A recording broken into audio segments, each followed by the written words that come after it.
সম্মানীয় অতিথিবৰ্গ আৰু মোৰ প্ৰিয় সহপাঠীবৃন্দ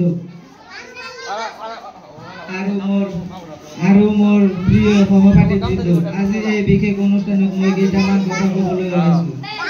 প্ৰতি 5 ছেপ্টেম্বৰ আমি শিক্ষক দিৱস উদযাপন কৰোঁ। এই দিনটো ডক্টৰ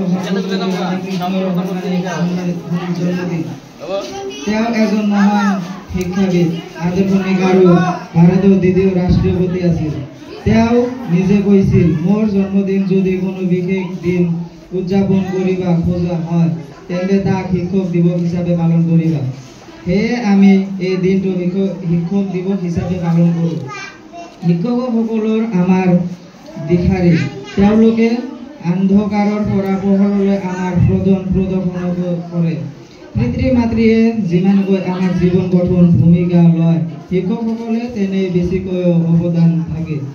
এজন সঁচা শিক্ষক নিজৰ স্বাৰ্থ নাছিল।